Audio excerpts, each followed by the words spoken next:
Hello everyone, मैं हूं Bharti. Welcome to my channel. So I hope कि आप सब लोग अच्छे होंगे, अच्छी स्टोरी जो है वो सुन रहे होंगे और मुझे बता रहे होंगे। तो आज इस वीडियो में आप लोगों के साथ पॉकेट एफएम की एक नॉवल का जो रिव्यू है वो शेयर करने वाली हूँ। बात की जाए इस नॉवल की, ये एक रिक्वेस्टेड नॉवल थी और काफ़ी टाइम से आप लोग मुझसे कह रहे थे कि इसका रिव्यू मैं शेयर करूँ, तो फाइनली आज मैं आप लोग के साथ इसका रिव्यू जो है वो शेयर करने वाली हूँ। तो पूरी वीडियो को एंड तक देखना ताकि आप लोग को चीज़ें जो है वो समझ में आ जाए। बाकी इसकी डिटेल्स आप लोगों को मैं अभी प्रोवाइड कर दूँगी, लिंक्स वगैरह जो भी होंगे मिल जाएंगे आप लोग को डिस्क्रिप्शन बॉक्स में, वहाँ से जाके जो है आप लोग इस स्टोरी को पढ़ सकते हैं। तो जिस स्टोरी की मैं बात कर रही हूँ उसका नाम है दास्तान नफरत और इसकी जो रेटिंग है वो 4.7। इसकी जो ऑथर है उनका नाम है मिस प्रियांश जी और इसके जो अभी तक चैप्टर्स आए हैं वो 34, जिनमें से 33 मैंने पढ़ लिए हैं। ठीक है, अभी ये 34 शायद आज आया होगा, पर चलो कोई बात नहीं, ठीक है जो भी है। तो अब थोड़ा सा और इस स्टोरी के बारे में बात कर लेते हैं, मतलब आप लोगों को इसके मेन कैरेक्टर्स के बारे में बता देती हूँ कि इसकी स्टोरी में मेन कैरेक्टर्स कौन कौन है। तो जो मेन कैरेक्टर हैं उनका नाम है रियांश और आशिका। ठीक है, और थोड़ी सी बात की जाए इस स्टोरी के इंट्रोडक्शन के बारे में ताकि आप लोगों को स्टोरी समझ आए। कहते हैं इस मतलबी दुनिया में अगर एक अच्छा हमसफ़र मिल जाए तो ज़िंदगी का सफ़र आसान बन जाता है। बिल्कुल, लेकिन अगर किसी को ऐसा हमसफ़र मिले जो उसकी ज़िंदगी का सफ़र कांटों से भरना चाहे, तो ऐसा ही है रियांश, जो किसी खास मकसद से को लेकर अपनी पत्नी की ज़िंदगी तबाह करने का बेड़ा उठा लेता है। सीरियसली। चलो, वहीं दूसरी तरफ है आशिता, जो काफ़ी क्यूट और इनोसेंट लड़की है, पर एक गलतफहमी की वजह से रियांश ने उसकी ज़िंदगी को तबाह करके रख दिया है। हाँ, कुछ नया नहीं है। आखिर क्यों रियांश अपनी पत्नी से इतनी नफरत करता है, मैं बताती हूँ। जब तुम्हारी लाडली बहन को कुछ हो जाता है तो भाई उसका भाई जो है वो आग बबूला होता ही है। फिर उसको कुछ नहीं दिखाई दे रहा होता है कि वो किसकी ज़िंदगी तबाह कर रहा है, ये नहीं सोच रहा होता कि वो भी किसी की बहन है, किसी की बेटी है। फ़र्क नहीं पड़ रहा होता। सेम चीज़ इस कहानी में भी हुआ कि हमारे हीरो की जो सिस्टर है, मतलब ये कह लो कि इतनी बड़ी मिसअंडरस्टैंडिंग, मुझे तो समझ नहीं आता ये इतनी पावर लेके, इतने सारे लोगों को लेके, इतनी बड़ी टीम लेके कौन सी दुनिया में जी रहे होते हैं भाई, जो तुम्हें गलत इन्फॉर्मेशन मिलती है, फिर तुम गलत लड़की को उठाते हो, गलत लड़के को ब्लेम करते हो। ठीक है, उस लड़की को इतना ज़्यादा टॉर्चर कर देते हो, उसको मेंटली हरेस करते हो, फिजिकली हरेस करते हो। हाँ, वायलेंस होता है, मतलब दिमाग जो होता है ना वो ख़राब हो जाता है, सच बता रही हूँ। बट कोई बात नहीं, क्या किया जा सकता है। और ये कहानी, मैं सच बता रही हूँ, मैं बिल्कुल स्ट्रेट फॉरवर्ड बोलूँगी भाई, बहुत कन्फ्यूजिंग है। और वो इस वजह से है कि इतने सारे कैरेक्टर्स हो गए कि मुझे समझ में नहीं आया कि हुआ क्या। कैरेक्टर्स बहुत सारे हो गए, सच में बता रही हूँ। मैं एंड तक आते आते भी, मतलब एंड तो अभी हुआ नहीं है स्टोरी का, लेकिन जितना मैंने पढ़ा है ना, मैं बहुत ज़्यादा कंफ्यूज हो गई कि इसका ये क्या लगता है भाई। मतलब वो पति पत्नी है लेकिन वो बोल रहा है उसके साथ उसके अफेयर है। हे भगवान भाई, सच में मुझे लगता है कि भाई राइटर जो है हमारी, उन्होंने वैसे तो बहुत अच्छे तरीके से लिखने की कोशिश की है, मतलब पता है कहानी में सारी चीज़ों को, लेकिन जब ज़्यादा कैरेक्टर्स हो जाते हैं ना तो थोड़ी सी खिचड़ी पक जाती है, मुझे ऐसा लगता है। क्योंकि एक एक कैरेक्टर को हम इतना ज़्यादा याद नहीं कर पाते हैं। और दूसरी चीज़ तब बात आ जाती है जब वो सारे कैरेक्टर्स एक दूसरे से कनेक्टेड हो, तो हम क्या करें। मुझे तो यही नहीं समझ आ रहा था दुश्मन किसका कौन है और तो और कौन किसका भाई है, किसकी पत्नी है। बट चलो ठीक है, कोई बात नहीं। और सबसे बड़ी चीज़ मुझे ऐसा लगता है कि अगर आप लोग स्टार्टिंग में एक इंट्रोडक्शन का चैप्टर दे दो ना कि स्टोरी में ये कैरेक्टर होंगे, ये है, क्योंकि मुझे नहीं पता चल रहा था कि कौन किसका क्या है। तो या फिर जैसे जैसे कैरेक्टर के नाम आते हैं ना, उनको आप उसी टाइम पे क्लियर कर दो कि ये इसका भाई है, ये इसका नाम है, ये इसकी फैमिली है, ये इसके पेरेंट्स है, बात खत्म।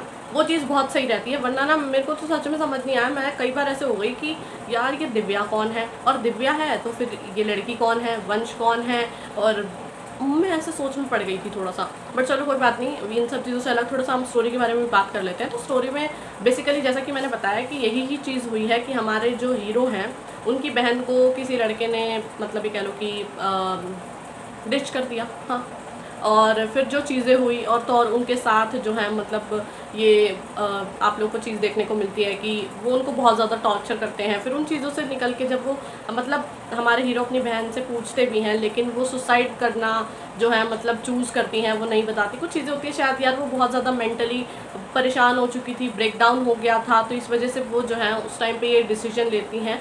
और जो है फिर चीज़ें कॉम्प्लिकेटेड होती चली जाती हैं और उन्हें लगता है कि ये सब कुछ जो हुआ है ना, ये हमारी हीरोइन के भाई ने किया है और हमारी हीरोइन अपने भाई को बचा रही हैं। हालांकि वो बचा रही थी, लेकिन वो सिर्फ इस वजह से बचा रही है क्योंकि वो कह रही है मुझे अपने भाई पे पूरा भरोसा है कि वो ऐसा कुछ नहीं कर सकता। तो देखो भाई, ऑब्वियसली सबको पता है कि क्या बोलते हैं, स्टोरी की भी ना मैं जनरली भी बात करूँ तो ये सबको पता है। वो बोलती है कि मैंने उसे रिस्पेक्ट करना सिखाया है, या ऐसी चीज़ें हैं। तो भाई ये चीज़, सब चीज़ें ना बहुत ठीक है, उनका जो पॉइंट ऑफ व्यू है बिल्कुल मतलब बिल्कुल ठीक है, सॉरी। लेकिन जो हमारे हीरो ने किया कहीं ना कहीं वो बहुत गलत था। ठीक है, ये भी चीज़ें हम छोड़ देते हैं, लेकिन वो जिस तरीके से उनको ट्रीट करते हैं ना, वो बहुत ये कह लो कि दिल ऐसे ना तोड़ के रख देता है। और साथ ही साथ आगे चल के पता चलता है कि उनकी एक बेटी भी है। फिर पता चलता है कि वो बेटी जो है वो दिव्या की है। अब दिव्या कौन है? दिव्या उसके दुश्मन की वाइफ है। हाँ, तो दिव्या को पता नहीं है कि मेरी बेटी है, और उसको पता है, फिर भी उसने उसको बेटी दे रखी है। मुझे समझ में नहीं आया। और तो और जो दिव्या की नंद या बहन है वो हमारे हीरो को पसंद करती है और वो उससे शादी करना चाहती है, लेकिन अब उसको जलन हो रही है कि इसने मेरे से शादी करनी थी लेकिन अब इससे कर ली। तो समझ रहे हो आप लोग? तो बहुत ऐसा सा हो गया थोड़ा सा स्टोरी में। और ये इस तरीके की स्टोरी है कि आप लोगों को ना ज़्यादातर सीरियस सिचुएशंस देखने को मिलेगी। मतलब मुझे ऐसा लग रहा है कि बहुत ज़्यादा ट्रिगर करेगी। तो इमोशनल लोगों को मैं ये स्टोरी रेकमेंड नहीं करूँगी, ठीक है। और बाकी जो बच गए वो उनकी इच्छा है, पढ़ने में कोई बुराई नहीं है। लेकिन ये जो चीज़ें ना कि इमोशन एक सिचुएशन और मतलब सीरियसनेस ही ज़्यादा हो गई, कॉमेडी आप लोगों को नहीं देखने को मिली, या फिर थोड़ा सा एंटरटेनमेंट वाला पर्पस जो था मतलब एक होना चाहिए वो मिसिंग हो गया। तो वो चीज़ें जो होती है ना, ये अगर मिसिंग होती हैं तो फिर स्टोरी जो है वो पूरी मतलब जो सीरियस बन जाती है। और इन्हीं चीज़ों की वजह से क्या होता है कि इमोशनली ना बहुत ज़्यादा हर्ट होता है। तो बस यही है इस कहानी में। तो अभी ज़्यादा एपिसोड भी नहीं है तो मैं पूरी स्टोरी तो नहीं खोल सकती, लेकिन हाँ एक चीज़ है कि जब हमारे हीरो के सामने ये सच आता है तो वो क्या करते हैं। फिर दूसरी चीज़ इसमें लीप भी आता है, ठीक है, वो आप लोग को देखने को मिलता है कि क्या हुआ, ठीक है। और उस टाइम पे फिर क्या हमारी हीरोइन उनको छोड़कर चली जाती है? भाई मैं तो साफ साफ बोलती हूँ, हमारी हीरोइन को इतना ज़्यादा कमज़ोर समझा जाता है और दिखाया जाता है कि वो बेचारी क्या ही करे, है ना। तो वो छोड़कर चली जाती हैं, फिर स्ट्रॉन्ग बनकर आती हैं कि नहीं, लेकिन फिर भी अपने पति को माफ़ कर देती हैं। पता नहीं क्यों माफ़ करना है, थोड़ा सा उनको स्ट्रॉन्ग दिखाना ना मुझे ऐसा लगता है बहुत ज़रूरी है, वरना चीज़ें जो हैं वो बहुत ख़राब हो जाती हैं। क्योंकि यार इतना छुई मुई होना क्यों तुम्हें बर्दाश्त करनी है हर बार। और चलो लीव के बाद चीज़ें अलग हो जाती हैं, लेकिन फिर साथ में तो आना उन्हें इकट्ठा ही होता है। और दूसरी चीज़, एक चीज़ और मैं आप लोगों को बता दूँ जो शायद आप लोगों को नहीं पता है, फिर भी मैं बता देती हूँ कि जो वंश और दिव्या की स्टोरी है ना वो रियल स्टोरी बेस्ड है, ठीक है। और ये चीज़ मुझे कैसे पता? तो इसका सवाल मतलब इस सवाल का जवाब आप लोगों को बहुत अच्छे से पता है, ठीक है। तो अब आप लोग खुद देख लेना कि क्या है कहानी में और क्या नहीं है। इससे ज़्यादा तो मैं इस कहानी के बारे में और कुछ नहीं बोलूँगी, क्योंकि वरना पूरी स्टोरी मैं ही खोल दूँगी तो आप लोग पढ़ोगे क्या, है ना। तो वो जो मतलब मैं बेबी की बात कर रही हूँ, बेटी है किसकी, ठीक है, मैं नाम भूल गई वरना मैं बताती कि वो दिव्या की है या फिर रियांश की है, क्या सीन है बेसिकली। हाँ, और इनके बीच में क्यों इतनी मिसअंडरस्टैंडिंग, इतनी कॉम्प्लिकेटेड रिलेशनशिप जो है वो इनका बन गया, और कब ये ठीक होगा, कब इनके बीच प्यार के फूल खिलेंगे, और खिलते भी हैं तो क्या साथ में ही रह पाएंगे, हैप्पी फैमिली कब बनेगी, और कब ये टॉर्चर जो है वो ख़त्म होगा। ये जाने के लिए आप लोग को स्टोरी को जो है वो पढ़ना पड़ेगा। बस इमोशनल लोग इससे थोड़ा सा दूर रहे तो ज़्यादा अच्छा है। बाकी और तो मैं स्टोरी के बारे में कुछ नहीं कहूँगी, लिंक मिल जाएगा आप लोग को डिस्क्रिप्शन बॉक्स में, वहाँ से जाके जो आप लोग स्टोरी को पढ़ सकते हैं।